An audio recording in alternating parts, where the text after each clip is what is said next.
수천 년 전 지중해에서 무역으로 활개를 띄었던 그리스는 오늘날까지 많은 영향을 미치고 있습니다. 무엇보다 가장 많은 영향을 미치고 있는 것은 고대 그리스 시대에 살았던 철학자들입니다.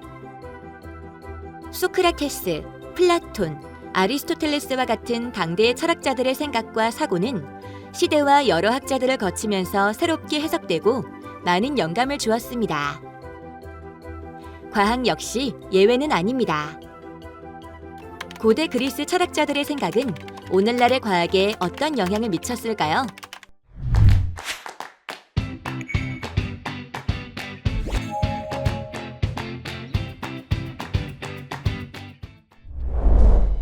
플라톤은 소크라테스의 제자 중 한 명으로 스승을 주인공으로 한 많은 책들을 집필했습니다. 특히 그는 철학 외에도 정치, 교육, 과학 등 여러 분야에 대해 많은 관심을 가지고 있었고 다양한 책을 집필했습니다. 아리스토텔레스는 플라톤이 키운 후학 중 한 명이었는데요. 17세 무렵에 플라톤의 수하에서 교육받게 됩니다. 스승과 제자였던 플라톤과 아리스토텔레스는 여러 가지 면에서 차이를 보이고 있는데요. 고대 그리스 철학자들을 주요 인물로 등장시킨 그림을 통해 살펴보겠습니다. 화면 한가운데 복도를 통해 나오고 있는 두 남자가 플라톤과 아리스토텔레스입니다. 누가 플라톤이고 누가 아리스토텔레스일까요? 두 사람의 동작을 보면 알 수 있습니다. 왼쪽의 나이 든 사람은 하늘을 가리키면서 말하고 오른쪽의 청년은 손바닥 아래를 펴면서 이야기하고 있죠. 고대 그리스 사람들은 대부분 세상이 둘로 나눠져 있다고 생각했습니다.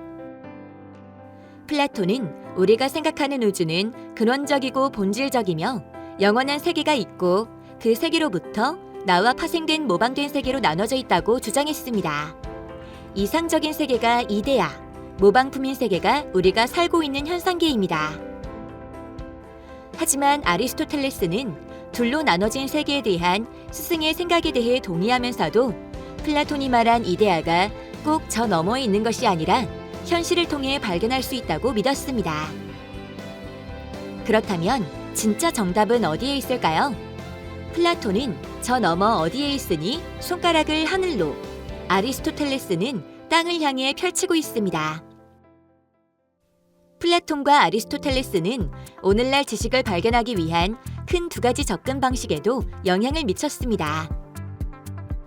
플라톤은 이데아로부터 감각 가능한 세계에 여러 모습으로 파생되어 나왔다고 믿었고 현상계는 완전하지 않다고 생각했습니다. 정답에 이르려면 불완전한 현실 속 모습이 아니라 그것을 뛰어넘은 통찰과 논리적 접근만이 참된 방법이라 믿었습니다. 반면 아리스토텔레스는 우리가 살아가는 세계 속에 이데아가 감춰져 있다고 믿었기 때문에 세계에 대한 경험과 관찰을 강조했습니다. 우리 주변의 여러 현상이나 나타난 결과들을 열심히 관찰하고 그것을 통해 진리에 이를 수 있다고 믿는 것입니다.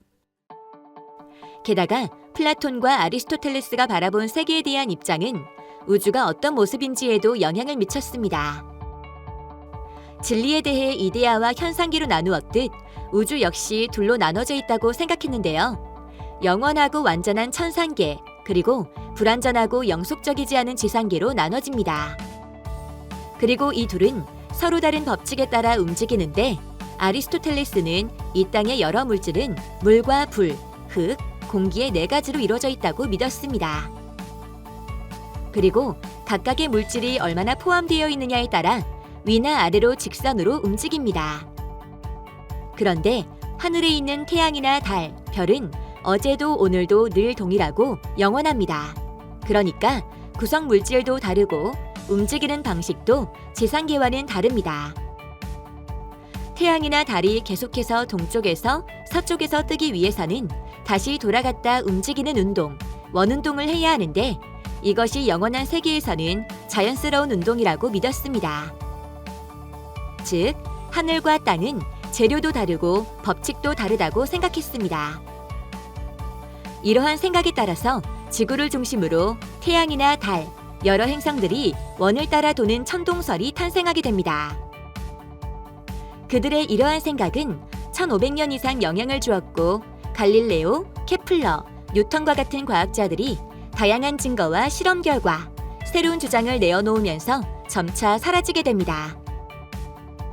이와 같이 두 철학자의 생각은 우리가 세상을 바라보는 시각에 많은 영향을 주었고 중세와 근대, 현대에 이르기까지 반복되어 나타납니다.